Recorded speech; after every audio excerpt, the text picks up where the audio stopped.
Hello everyone, Denox Anime Review 7 here. I'm finally back after a while. Very sorry if you guys have been expecting videos for the last week or so. I don't know, I just felt like I need a little break from anime reviews and stuff. Been pretty busy lately. As a matter of fact, I was even thinking about taking an even longer break. But after watching Sword Art Online episode 22 and Fairy Tail today, I decided to give reviews of both because they're both really interesting episodes. These are basically episodes that make me want to do these reviews. So they're getting very interesting. So I would say guess some of the last few episodes weren't that, oh my god, I really want to review it. Oh no. This was all okay episodes that really didn't motivate me to do it. But anyways, here's what I think about this episode. Episode 22. Sugo, F you, man. I know he wasn't in this episode, which I wonder where's the Fairy King Oberon? Asuna is still in her cage, but she threw down the card. It was like some sort of access card, but you need a console in order to access it. And we left off when Kirito find out that that Asuna was on top of the world tree, and Kirito was like right away charging it, flying up there, charging to get her. But little does he know, of course, Leafa also followed him as well. Little does Kirito know that he cannot. There was a barrier blocking the tree, so he can't go any higher. In other words, he can't even progress any higher up the tree to reach Asuna, which really sucks. So there was only one option to go there, and that was to go through the temple trials that they have. But this is crazy, seriously. Kirito, didn't want to bother Leafa with helping him out or anything, so he decided to go in it alone with Yui inside his pocket, and Yui was the one that told Kirito that Asuna was on top of the world tree, and that's when he reacted real quick. He didn't think. He just striked up there without even having a second thought. He just know that he had to see Asuna again before he gets married blindly with Sugo, aka the Fairy King Oberon. Now I know his name, so cool. Now, what really was really sad this episode. This episode was very emotional, was very tragic, and I don't even know how they're gonna do this now. There's no way for me to predict what's gonna happen next episode, to be honest. But anything can happen, that's for sure. So Kirito head to that temple, and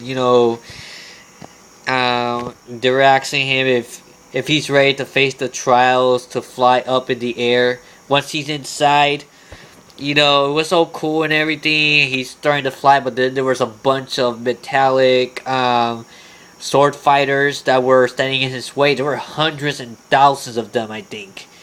They were all going after Kirito with arrows and swords, throwing these things at Kirito. He was trying to reach on top, and he was very close to do so as well. After finding his way through, because he was doing well for a little while. His sword skill were able to beat a lot of these guys.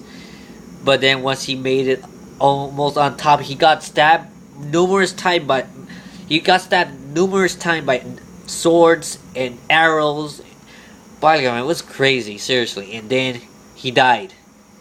Yes, Kirito actually died in that part.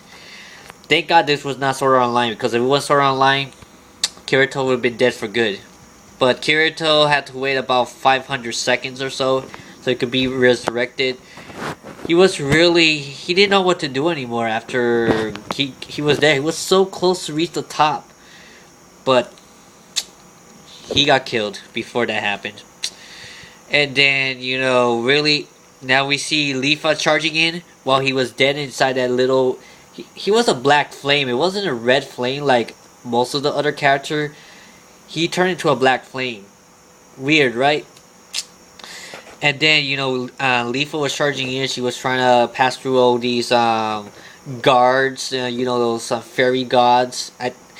Metallic fairy gods with big swords and arrows and whatever.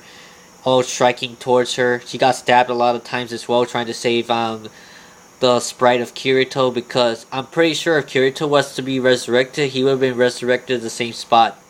That's what I think, but I thought that he would be I would have think he would be resurrected back to his territory, but that I'm not sure.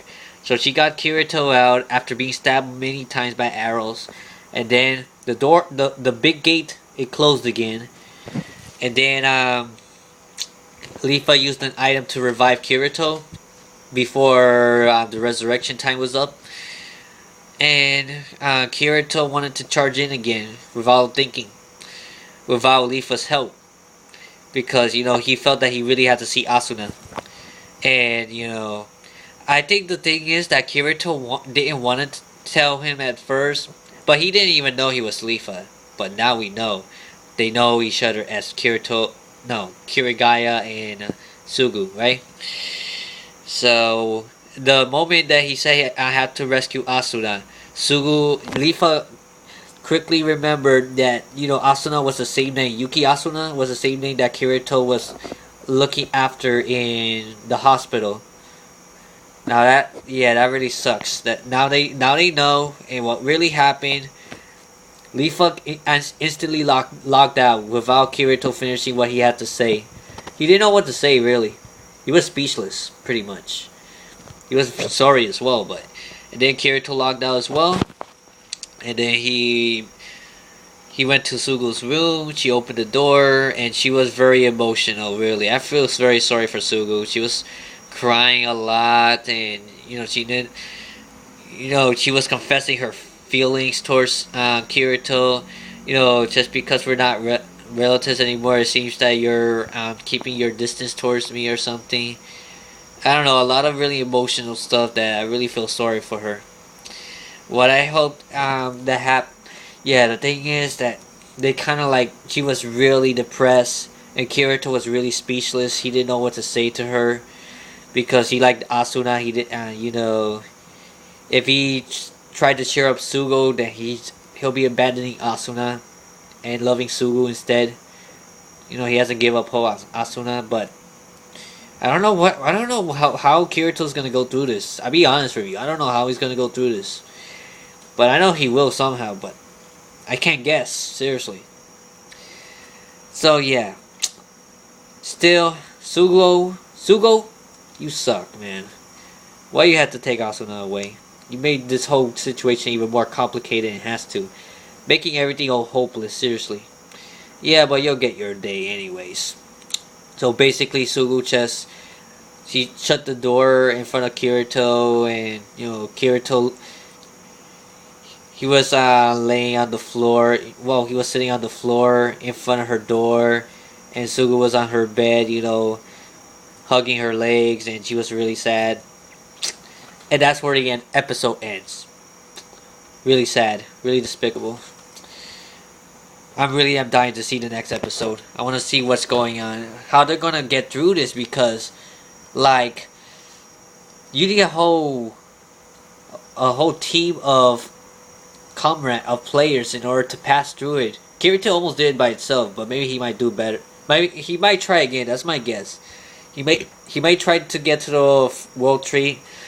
Hopefully, Sugu could get her feelings out and help Kirito, because I think that if they both worked together, they could have made it on top of the World Tree, because they were both pretty powerful on their own. But on their own, they couldn't beat all that. It was too overwhelming. I don't blame them. But that's my guess. But maybe something really unexpected is gonna happen that's gonna leave me speechless. But we'll find out next episode. Take care. God bless. Stay cool. And comments below, on what you think about this episode. I would like to hear from you. Take care. Bye-bye.